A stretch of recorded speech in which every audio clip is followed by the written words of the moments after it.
And joining me now is Democratic Congressman from Illinois, Krishnamoorthi. He's also the ranking member of the Select Committee on China.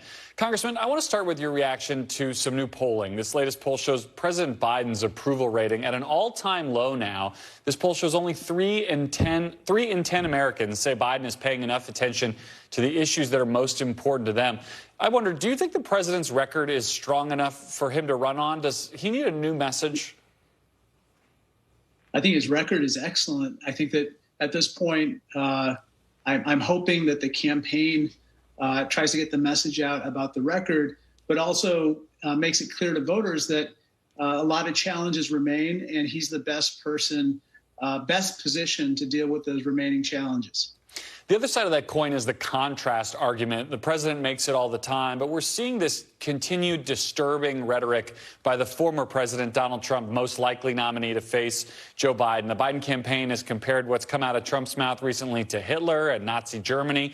We've yet to see those kinds of comments having any negative effect on Trump in the polls. I wonder if you have a theory as to why that is and what you think about the Republicans who've been defending or even just ignoring that kind of rhetoric.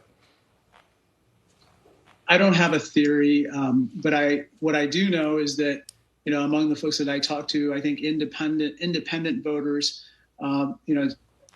statements such as Trump's statement that immigration poisons our nation's blood is deeply disturbing to them. And I think that that type of statement really points to their severe concerns about what Trump would mean for our democracy going forward. And I think that as the months pass and people become more focused on the election, I think that these will also translate into kind of sharpened choices that voters have to make between Trump and other candidates, including President Biden, obviously. You're on the Oversight Committee as well. When you come back, House Republicans are set to, or at least they're setting the table as though they plan to, ramp up their impeachment inquiry. They've been trying for some time. But I wonder, given how politicized this process has become, if you think the idea that articles of impeachment will be brought forward, will be voted on, or is basically inevitable at this point. I don't know. I hope it's not. But I know that the Republicans are listening to Donald Trump, and they want Donald Trump wants them to move forward with these articles of impeachment. But as I know, having listened to hours of testimony in the Oversight Committee and having seen the quote unquote evidence, there's not a shred of evidence implicating the president in any high crimes or misdemeanors. And so this is a big fishing expedition. I think it would backfire against the Republicans. Do you think it was a mistake for Hunter Biden to blow off his subpoena and not testify behind closed doors like we saw in the 2019 impeachment?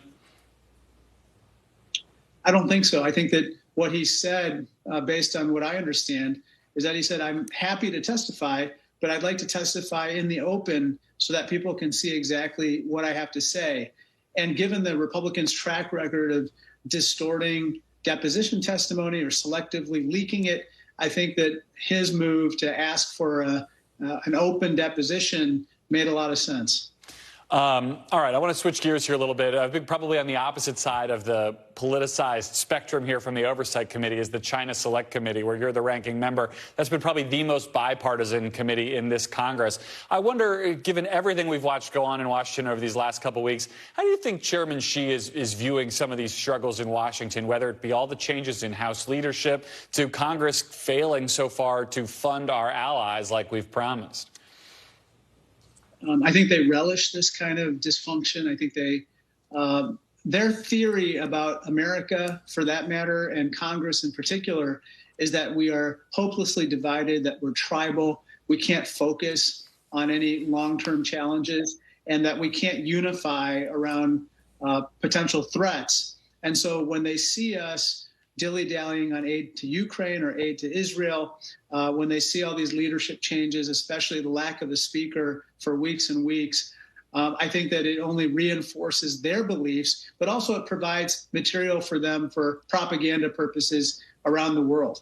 They've had leadership challenges, too. I think they still don't have a defense minister. We had some reporting last week that military hotline that was supposed to be reinstated after President Biden met with Xi, that's yet to be done. It's been more than a month now since that meeting.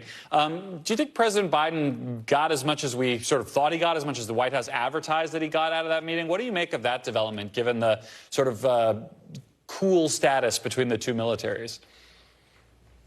I think there's some steps in the right direction, but you're correct that we want to see actions match words. And unfortunately, Xi Jinping in the past has said one thing to us and then done something different, or he said one thing to us and said something different to a different audience. And so our concern is that this time around, he follow through on his commitments, whether it's with regard to the military-to-military communications channel or working on the fentanyl efforts to stop fentanyl precursor chemicals being shipped from China to the Sinaloa cartel or others in Mexico. Yeah, a major issue there, too. You guys just rolled out your list of recommendations, kind of, I guess, an interim report, if you will, on ways to reset the economic relationship with China, decouple the two economies. What's your sense of how those recommendations have been received at the White House? How do you make sure they're not just, thanks for the idea, guys, and everybody goes on about business as usual? Well, just a slight edit to what you said. We didn't call for decoupling the economies, but we did talk about resetting the trade relationship, preventing capital and technology and know-how from going from the United States into entities that could modernize the PLA's military or perpetrate human rights abuses. And then finally, investing in our own workforce and our capabilities to innovate on technologies of the future. We actually involved many stakeholders in our own discussions to make sure that they had a say, they had input into what we were doing, and that includes the administration. That also includes, by the way, committees of jurisdiction in the House that would actually originate some of the legislation that we were proposing. So we're trying to reflect a broad group of stakeholders here. All right, Congressman Krishnamoorthi representing today one of the most bipartisan committees in town. Appreciate your time. Thank you, Garrett.